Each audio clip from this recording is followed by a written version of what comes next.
Hello, everyone. My name is Anna Epen, and I'm a second-year MBA at the Yale School of Management.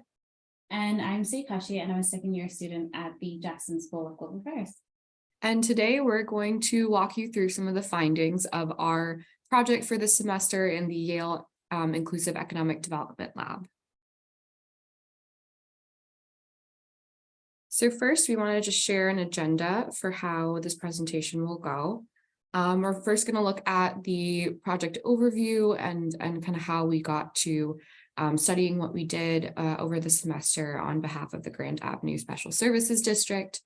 And then we're going to look a little bit at Grand Avenue's history to help inform what we will then talk about in terms of Park Street's history and some of the learnings that we found through the interviews and archival research that we conducted.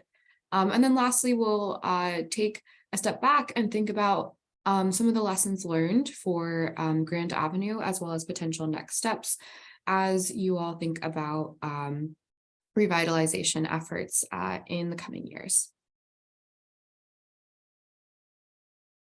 So just to give a quick overview of our project over the semester, we chose to do a mini case study on Park Street, which is a small merchant corridor up in Hartford, Connecticut. And the reason we chose to do this was because as we talked to some different folks who were interested or involved in Grand Avenue's revitalization, many of them highlighted this street as somewhere that had succeeded in implementing different initiatives and revitalizing neighborhood to make their merchant corridor a lot more lively and successful. And so in hearing that, we decided that we would go forward and look at what they had done over the last few decades to understand what had worked well and what could be improved upon in the current day and age.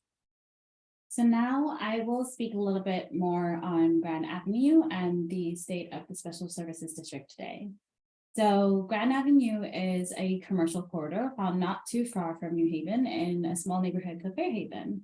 And the general makeup of the corridor is largely Latinx and Black. And actually, since the 1800s, it has been a historically Black population. There were parts of the area east of the Mole River that used to be called New Liberia for their West African settlement. But what is particularly distinct and what Fairhaven is known for is its majority Latinx population. And it largely grew due to the huge influx of Latinx immigrants, particularly Puerto Ricans, following a series of policy strategies called Operation Bootstraps, which is essentially an agreement between the United States and Puerto Rico, which sought to bring in cheap factory labor for companies and capital-intensive industries into Puerto Rico. But some of the repercussions of this policy was that although there were high wages and employment, there was still massive employment for a large majority of the population. And that forced many Puerto Ricans to migrate elsewhere to areas such as Connecticut and Grand Avenue. And today that history is very prevalent, and the area actually boasts of today a Latinx population of around 63%. But there are other assets that are in the community today. It's very ethnically diverse, and that Latinx community really consists of the businesses on the corridor at about 90 businesses. It also has quite a diversity of community-based anchors, a strong architectural and historic identity, and it's also an active transport corridor. Now, when we look at the Special Services District, it was founded in 2009, and it really sought to work with merchants on the corridor to ensure that they had the resources, grant support, and development programs that they needed to be successful. And currently its main office is located with another community organization's office called the Spanish American Merchants Association, who they have really close ties with and they work with to help merchants on the corridor. And after speaking to members associated with this special service district and going through some prior interview data and student research of previous summer periods, 3 salient issues were pointed to us very early on. And those were namely crime and security, business investment and corridor image, and retail linkage. So in terms of crime, the businesses really heavily reported to students who had done the research that there were issues of drug dealing, vandalism, homelessness, panhandling, and prostitution on the corridor, which was more exacerbated because of the lack of police enforcement, and that really affected customers' feelings of safety within the area. In terms of business investment, the image of the corridor hasn't really seen much investment due to deferred maintenance, upkeep, and investment. And lastly, retail leakage was mentioned time and time again as there seems to be quite a strong prevalence of competition between nearby commercial corridors and chain stores, but also there's further strain in summer periods when students leave and sort of remove that customer base. All right, so next we'll look a little bit more at Park Street up in Hartford. So as Say mentioned, Park Street similarly has a majority Latinx population, and Hartford, of course, has a larger Latinx population in general, but the Frog Hollow neighborhood in which Park Street resides does have a higher majority than the rest of Hartford. And as you look here, we're going to define which part of Park Street we're looking at. And so you'll see this blue line over top of where it says Frog Hollow. Frog Hollow is the neighborhood we primarily focused on in understanding the trajectory of the street. And that's largely because the western portion over in Parkville contains kind of a different neighborhood and is separated by a highway. When we went up to visit, it was very clear that it was physically quite separate from the rest of the merchant corridor, a little similar to how Fairhaven is split off a bit from New Haven. And so here you can see the northern boundaries of Frog Hollow is Capitol Avenue. On the east, it sort of ends right along Maple Avenue, where downtown is located to the northeast. And then it goes down south into where you'll see Pope Park and Trinity College, which is a local college. So to give you a context of Grand Avenue and Park Street together, we wanted to briefly show you how similar these two commercial corridors are and why the need for co-learning and understanding lessons learned in terms of revitalization efforts for local merchants is so important. So both communities are largely Latinx and ethnically diverse, but pretty significant Puerto Rican communities. Just in the year of 2020, both stood at around 60% in terms of the majority Latinx population present in the community. In terms of retail mix, we can see they're not too dissimilar in terms of generally who makes up the businesses on the corridor. But more specifically, food, retail, and brewing seem to make up a majority of the businesses on both streets. In terms of present issues faced, there are definitely a large similarities in both corridors in terms of issues of crime, resource access, investment, and general safety that customers feel within the corridor. However, it'll be very interesting to sort of go through exactly how they deviate. And lastly, in terms of actors vying for the corridor, they both have special services district on both ends, and we'll further detail how these actors sort of operate on the street and also the presence of other nonprofit organizations and state actors. So we really had two sides in terms of our research process. One entailed primary research in terms of interviews, which we'll go into later. But the first component was really secondary research. So going through dissertations, annual city reports, newspaper articles, and revitalization plans to really understand what exactly happened in the last few decades in terms of revitalization for Park Street, who was instrumental in the process, and what was entailed in getting there. So I was really in charge of looking at the period of 1990 to 2010. And I think it just might be good because there's so much richness to this history, just to give you a brief snapshot of exactly what the policies were and what the general trend was. And I really relied on the dissertation of a professor at the Department of Social Work, School of Education and Professional Studies at Connecticut State University, and that was Ronaldo Rojas. And he really gave us a good picture of what underlied the investment at the time and what policies were crucial for development. So a myriad of policies were charged during that period of 1990 to 2010. But the main focus of the period was housing. And while some policies at the time sought to invest into business development, anti-gang violence and crime, streetscape improvement, home ownership was believed by most actors to be the best path forward for revitalization. About 18 of the 33 policies we were able to identify and source were targeted toward housing. And that largely stemmed from the hope that it would bring in outside residents that could spur investment. However, many locals, particularly the Latinx population, feared and experienced a lot of displacement. And there was some effort for commercial development in terms of business facade improvements, such as landscape redesign, traffic calming, and street improvements, but that mostly drew in new residential clientele. I would love to give you just a better visual of what some of the actors were that were relied on the time, and it was a mix of nonprofits, schools, local hospitals, and arts organizations. I would mention that although during the first maybe 3/4 of this period, a lot of the focus was on housing, actors such as the Southside Institute Neighborhood Alliance, the Hartford Hospital and Trinity College really tried to make a clear push to avoid displacement and center on locals staying in the community, also just providing resources such as schools, affordable housing, and family resource centers. So we wanted to give you some of the key takeaways that we drew away from really getting an overview of this timeline, and they can be divided largely into 3 buckets. So in terms of the impact on merchants, there were some improvements to business facade. However, there was no real focus on workforce development, job creation, or really selling to local residents. So even there was some improvements on that side of merchant development, it was quite lacking. In terms of the effect on Latinx communities, as mentioned, there was quite a significant degree of marginalization and displacement of Latinx communities due to the high prevalence of market rate housing. And many households were denigrated to poor housing, very few institutional supports in terms of education or medical services. And if you look at the statistics on the side, you can see that there's a stark difference around the early 2000 in terms of per capita income of Latinx communities, which are around $4,600 versus non-Latinx communities, which are around $13,500. And lastly, the impact of some of the efforts of the time really didn't take into account the prevalence of crime and gang violence in the area, as perpetrated by specific gangs such as Los Solidos, Young Gangs, 20 Love, and Latin Kings, who really had many battles, turf wars, crimes, and violence in the area. And in fact, like around the 1990s, homicide rates were actually doubling from previous years at around 53 at that time period. So there are quite a significant amount of salient issues that were concurrent with some of the housing developments that were at the time period. And I'll pass it on to Anna, who'll sort of give us a picture of what happened in later years. Great, thanks, Say.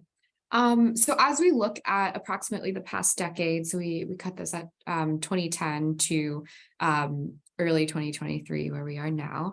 The main focus of this period is, again, continuing to think about housing, but also an expanded focus on the built environment. And so this means thinking about the streetscapes, the facades of the shops on Park Street, historic preservation of different buildings, since this area is designated as a historic zone, and different aspects of housing as well. One of the biggest changes in this neighborhood during this time is the demolishment of the Lyric Theater, which was a historic theater located kind of in the middle of Park Street amongst all of the different shops. And this theater was really facing a lot of issues in terms of upkeep and the structural integrity of the building.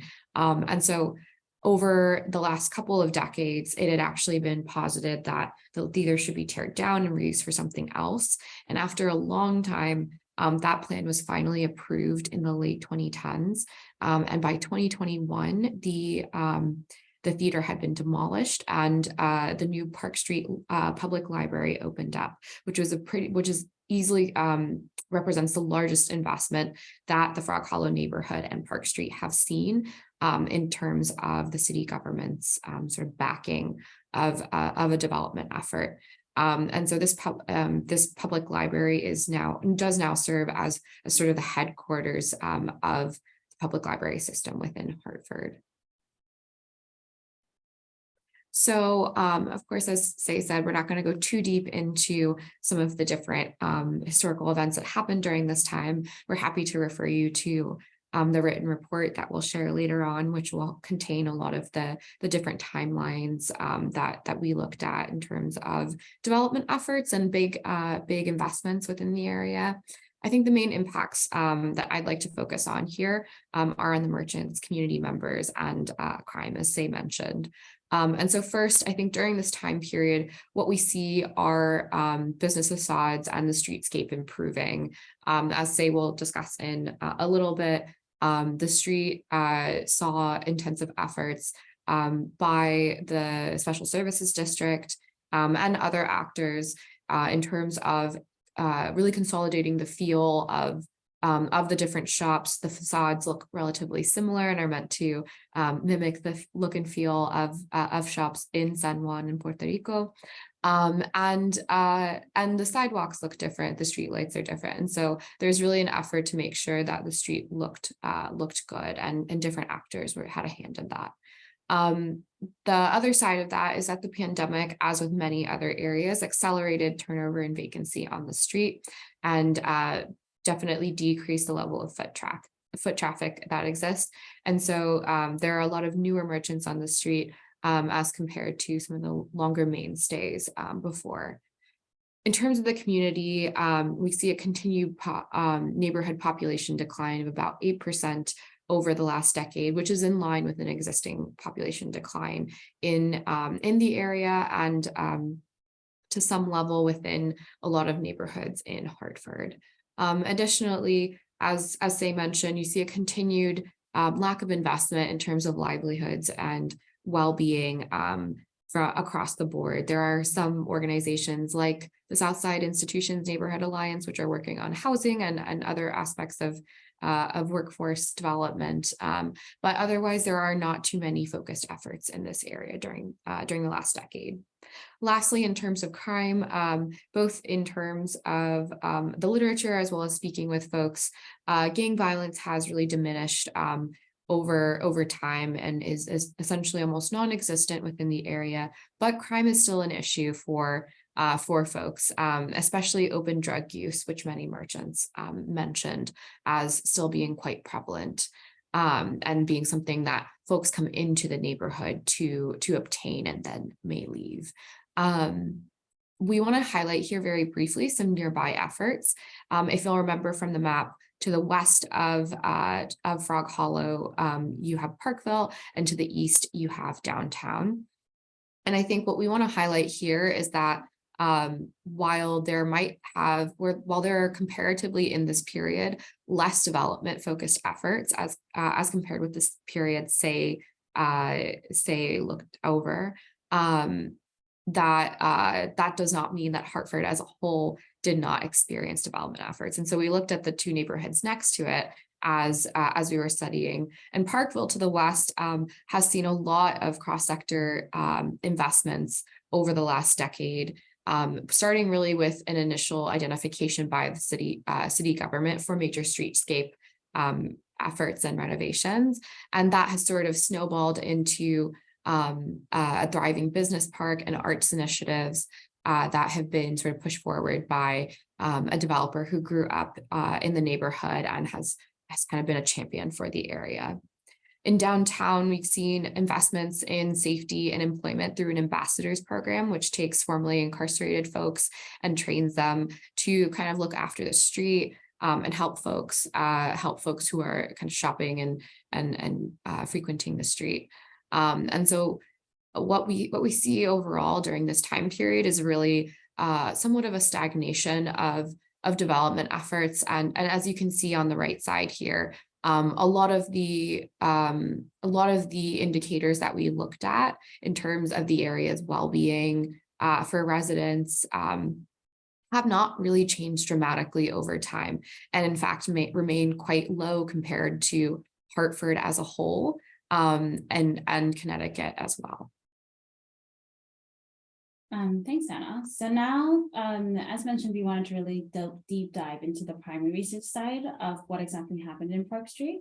So the second component was really going into primary research, and that involved interviews with some of the merchants and institutional players that are on the street and vying for it. So I will speak a bit on the merchant interviews, and we were very fortunate to actually go visit Park Street a few weeks ago, and our team really just wanted to really ask the questions very similar to the primary research directive. What has changed on the corridor in the last few decades in the eyes of the merchants, who has been instrumental for them in their success, and what could still be improved in terms of support and resources for local businesses. And there are definitely salient themes that came about when we spoke to the different individuals and stores that we were able to interact with on the street. So I will just briefly touch on some of the takeaways that we took away from these interviews, because it was quite rich conversations, and we definitely urge you to read through the report. But the first salient theme was building community culture. So what we learned was on a community festivals side, Park Street was really a hub for Latinx festivals. And those were namely the Park Street Festival, the Puerto Rican Day Parade, And even though some of these festivals haven't really been showcased on the street as of late, there are some that are slowly coming back, with examples such as Domingo Open Street Festival, which brings in both local residents and individuals outside to really see this very strong cultural identity of the quarter, but also just to see the businesses and support them. In terms of community building and public spaces, there has been local strategies to celebrate culture that used to happen informally. So that would look like an individual who, in front of a cafe called Bojillo, they would bring in individuals to roast an entire pig. And for them, it was really emblematic of their culture, but also brought people into the street to have food, but also to see the businesses that were on the corridor. There have been other initiatives that they mentioned, that such as the Love Your Block initiative, which sought to revitalize community building, but some of those informal efforts by individual merchants have sort of disappeared. We wanted to give you a visual of what those efforts actually look like, because I think it's important to see the energy and also just the vitality that's been in the street. So as mentioned, the festivals such as the Puerto Rican Day Parade and then Domingo, but also just looking at some of the improvements that were happening on the city level instead of in terms of sidewalk improvements and street lamps, really showing and showcasing the strong, rich cultural identity of the street. So a second theme that really came up in the interviews that we had with merchants was dealing with crime. I think it definitely connects with some of the issues that Grand Avenue is also facing today. So on one side, there seems to have been a very common individual investment in terms of security measures. So when we spoke to residents actually saw their stores, we saw that they invested into cameras, railing, some even to the extent of implementing bulletproof windows and strong security that they use and gained with federal support. However, for many of them, and it depended where you were on in the street, there were still issues of drugs and loitering. And many really just urge a push for restorative youth programs. It seems like younger individuals were really some of the perpetrators of some of the crime within the area, and also just efforts by local police.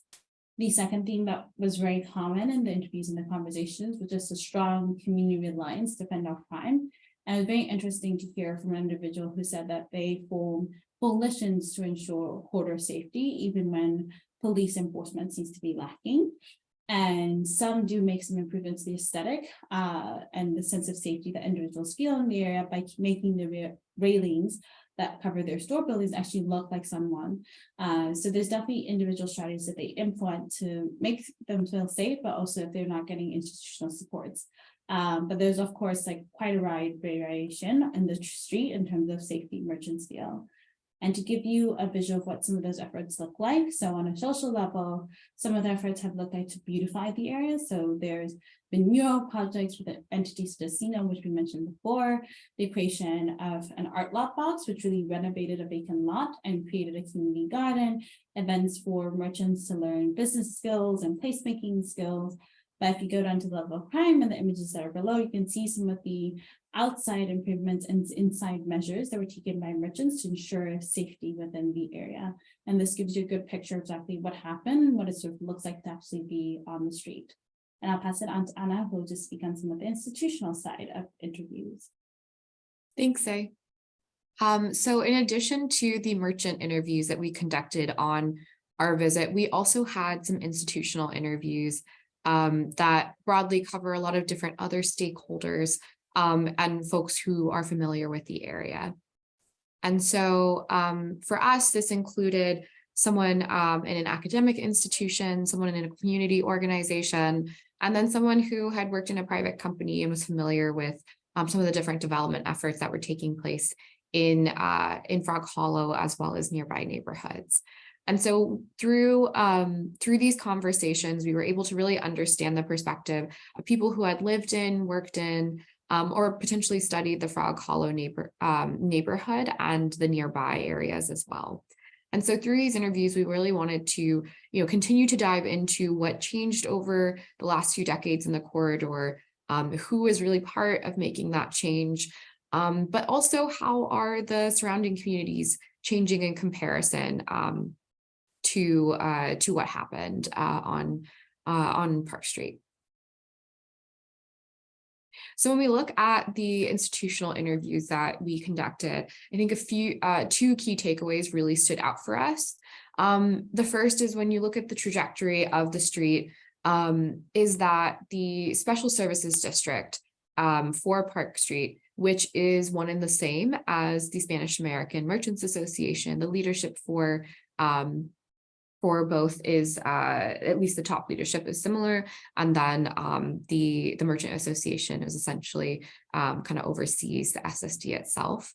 That SSD was very active during the early 2000s, right after its founding, and so during that time, what we kind of see is that this really active SSD during the 2000s really made other folks feel as though the street was looked after, and that there was someone vying for it and taking care of development in that area.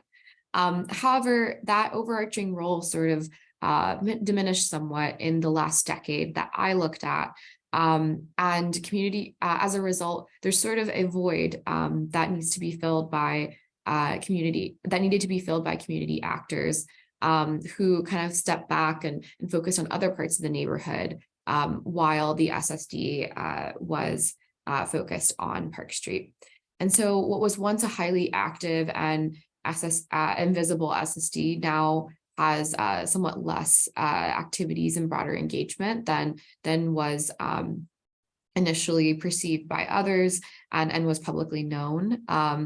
And so what we took away from learning that was that there's really an opportunity for this SSD to catalyze a new period of growth through better communication with the community, through more public reporting on its financials, and the annual meeting it's supposed to be that is supposed to be held openly, and just its activities overall. That type of transparency and communication is really powerful. And the other part of that that's really important is developing ties with all the merchants. As I mentioned earlier, there's been a lot of turnover on the street itself.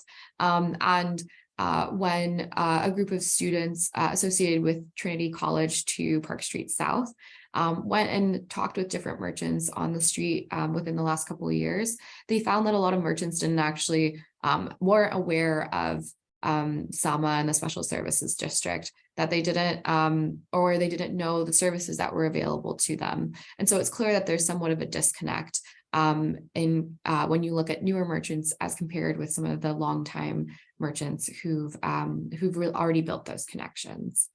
The second thing that we want to highlight here is that neighborhoods in the districts right next door to Frog Hollow, as I briefly touched on earlier, are really taking distinct approaches to revitalization and creating these larger scale strategies and visions of what they want their neighborhoods to look like. We're seeing that Parkville has a really clear communication of its story and has had a lot of different efforts and brought in a lot of different stakeholders as a result. And that connectedness on its vision for the future has really allowed it to move forward confidently in those efforts. And the same can be said of downtown in a different way, but downtown has a lot of different stakeholders who are trying to improve the area and change the look and feel of it. In comparison, folks mentioned that Frog Hollow has not seen the same level of connectedness in terms of its stakeholders and overarching vision. That sort of due to the past the last finding that I mentioned. Community actors have focused on other parts in this sort of disjointed strategy for changing the neighborhood. And so what we took away from that is that the SSD really has an opportunity to co-learn and work closely with with the neighboring areas, and essentially create activation strategies that allow them to tap into the revitalization occurring around them, but then also think about how to differentiate themselves in comparison. So let's quickly look forward at what and think about what Grand Avenue can learn from the changes in Park Street over time. So I think we have this top statement up top because we really want to emphasize this, which is that street-specific strategies alone are not enough to change the look and feel and vibrancy of a street. I think we want to be clear here that the overall lessons learned that we're taking away here are things that are meant for any special services district to learn from, and that the different merchant strategies that we've suggested, some of the different efforts that have taken place, they worked for Park Street to some level, but they aren't enough to really to make sure that things change. There's a lot more that comes with revitalizing an area, and also that these things aren't, there's no one size fits all approach. Different communities have different capacities and assets. And even though Park Street and Grand Avenue have had similar histories, demographics, and whatnot, there's a difference in the tax base. There's a difference in the local community organizations who are trying to change things in the neighborhood. There are different types of merchants, even if the mix might be somewhat similar. And those local networks probably look quite different from New Haven and Fairhaven to Hartford and Frog Hollow. And so we really want to emphasize that accounting for the broader local context in an area matters when you're thinking about implementing some of these strategies. The second thing we want to highlight here is that fostering a community of active support for all merchants is really key in making change on a street. We think that an SSD has the ability to really be a catalyst for growth amongst the merchant community. And what an SSD that is really engaged on the street can make resources and services available, known to all of the different merchants. And so this can look like things that we learned that Park Street has engaged in, which can be anything from help with applying for loans and other financial programs, and just giving that awareness to merchants that these types of programs exist, or that the city government is engaged in different types of activities that they may be able to tap into. It can also look like providing business training for different aspects of operating a business, such as help with compiling finances, better operational tactics, and learning how to market yourself properly, especially as we move more online and to different forms of service delivery. And lastly, that an SSD can be really powerful in pushing for street improvements or providing those services on allocating their budget in a way that allows them to provide these services on a daily or weekly basis. I think something that's really interesting that happened for us in the last week was someone who we had interviewed during our Park Street interview Park Street visit came down to Grand Avenue to see the street. And something that they noted was that, wow, like it's really clear that this is there's so many shops all together. It's so vibrant, but I'm not fully seeing the Latinx flavor of the street and really seeing that in the facades and everything. And I think what he was used to was seeing how the SSD and Park Street had really consolidated the look and feel of the facades to reflect the cultural heritage of the neighborhood. And so I think that was a really interesting tidbit that we saw, which is that the SSD really had this overarching ability to shape the nature and feel of the street, as well as the merchant community itself. Lastly, and we're going to spend a little bit of time here, is something that we think is really, really important for Grand Avenue to take away from the work that we've done in understanding Park Street, is that there is a huge learning opportunity and as well as a lot of different ways that an SSD can make change by being aware of its linkages within a community and harnessing them effectively. And so on the side here, you'll see sort of a model that we've built in terms of what we view as an SSD's potential ability to act within its community. And so as you can see, kind of on the bottom half of that model, an SSD really has an ability to support its merchants through some of the mechanisms we discussed. But in doing so, it can be sort of this organization that is able to understand the needs of the merchants, get collective feedback and see what's really changing, what is happening on the street in real time, what are the needs, and accordingly change their own offerings towards what merchants need on the street, and advocate out to other stakeholders within the community to fill the gaps that they may not be able to in that moment do themselves. On the flip side, looking at the top half of this model, what we see is that an SSD, when being actively engaged in the community, understanding what's going on at the merchant level, at the community level, has the ability to advocate outwards for different resources that are more in tune with the current needs of the street. But it also, in doing so, is able to partner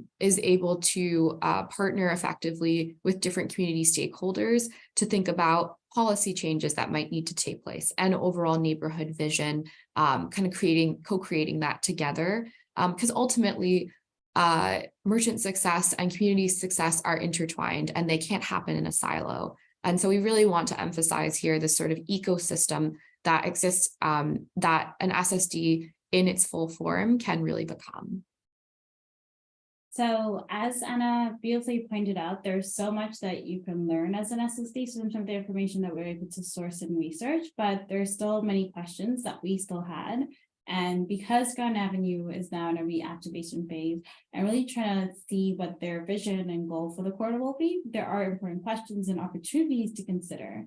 And we mainly highlighted four, the first being, how expansive as an SSD do you want your role to be? So what are the goals of the Grand Avenue Special Services District? And in light of those goals, what are the resources and the capacity you have to meet what you have, the vision that you have for the street? A second question really urged the Grand Avenue Special Service District to really consider is who else is vying for Fairhaven, and what is the potential for collaboration and synergy in corridor vision? So when you saw the different key stakeholders that were part of the revitalizations of Park Street, you can see not only is it the special service district, but nonprofits and schools and colleges that are really actively within this atmosphere, but there's definitely potential to co-learn and collaborate in the process of providing supports to merchants. A third question really urged the Special Services District to really think through are what are the potential avenues for further research? So we highlight really the historical timeline of some of the policies, but there's definitely so much to learn in terms of details of these policies and why certain foci were chosen for a time period versus others not. There might be good opportunities to learn and see what was incremental and exactly why and how. And lastly, our question for the Special Service District is what are other regional partnership plans that have been done? Are there existing partnerships tapped into or model that are outside of Park Street or even within the New Haven area that could help Grand Avenue really think through what even neighbors and individuals who are nearby are actually doing for the corridor? We learned so much, and I think it's definitely an interesting avenue to see and be very close to since we go to university here and like learn from a commercial corridor and how it's sort of like trying to buy for individuals on their street.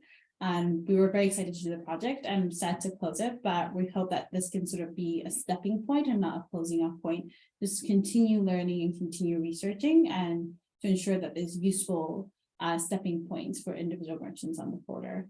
And we really urge you to look at the report and read through some of the details that really go into what we talked about today. Thank you all so much. We'll be sharing a written report that goes into a lot more detail than this presentation itself. And we're also happy to give our contact information in case you all have any questions about some of our findings and discussions that we had. Thank you. Thank you.